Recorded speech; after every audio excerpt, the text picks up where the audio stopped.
The highlight of my visit was accompanying a unit of the 82nd Airborne Division on an airfield takedown training mission. At the start of that mission, I stood on the green ramp and then boarded a C-130 along with the soldiers who were conducting their training mission, very much like the one our soldiers were getting ready to conduct last week. A few months later, after the fatal firefight in Mogadishu, I went to Fort Benning and Fort Camel to meet other units from the 18th Corps returning home from their service in Mogadishu. Glad to be home, but mourning their lost comrades.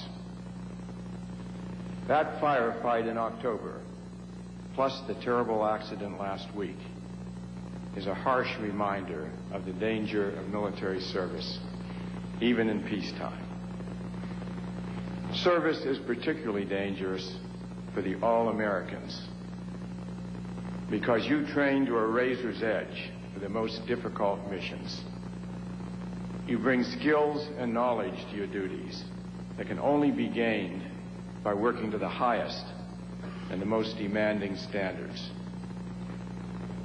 When America needs soldiers on the ground in a crisis, we call for the soldiers of the 82nd. We did that in Kuwait when we sent the 82nd to draw a line in the sand. America doesn't ask if the All-Americans are trained. It doesn't ask if they're ready. It expects them to be trained. It expects them to be ready. That's what these young soldiers were doing last week when they were tragically struck by fire and debris. They were training. They were getting ready. They were preparing to risk their lives in peacetime so they could do the job for us in war. They were doing everything that America expected of them. America knows about the quality, the professionalism, and the courage of the soldiers that we have here. And we saw it again in their immediate response to the accident. Here's what just one newspaper, the Philadelphia Inquirer, had to say. It said, "These soldiers didn't panic, and they didn't flee. Those who weren't caught in the blaze and blinding smoke ran into it, hoping to rescue their buddies. Some of them caught fire too. Many used their bare hands to stifle the flames. But it wasn't just the 82nd that reacted with courage. Airmen also ran to the aid of the injured. Our medics did what they were trained to do, quickly giving aid and moving the injured to the hospital. From orderlies to doctors, medical personnel strained to take care of the injured. The support of this community here, both military and civilian, has been phenomenal. Friends closed ranks to comfort the injured and the families of those who died. Neighbors have taken care of injured soldiers who were well enough to go home. Fisher House is still full with families, but thanks to the generosity of the community, they are well supplied. In your response to this tragedy, the people of Fort Bragg and the surrounding area showed the strength of this community and the best characteristics of Americans in adversity.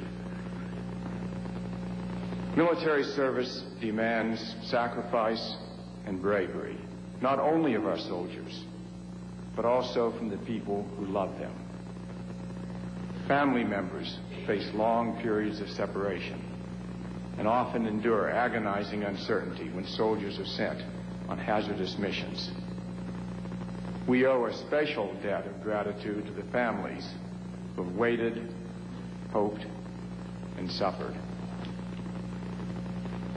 The soldiers whom we honor today are in our thoughts and our prayers. We remember their courage, their devotion to duty, and their commitment to their country. They volunteered to put their lives at risk in service to their nation. They were truly all Americans. They and their family deserve the thanks of America. I came here today to pay tribute to them and to tell you that the nation joins the Fort Bragg community in your suffering. May God bless you and sustain you in these difficult hours. Thank you.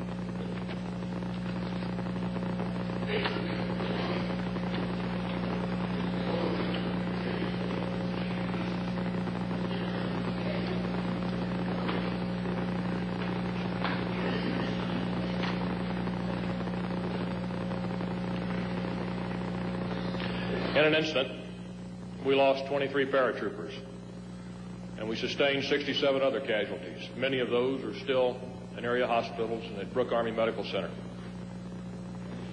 This tragedy is the most significant in our division's history since World War II. In fact, you have to look back to December of 1944 and January of 1945, the Battle of the Bulge, to find a day when the division suffered greater casualties. The paratroopers we honor today are representative of the All-American Division. They were extraordinary young Americans who represented 21 states. The youngest was only 19 years old. He'd only served in the Army for 7 months and had just graduated from basic airborne school.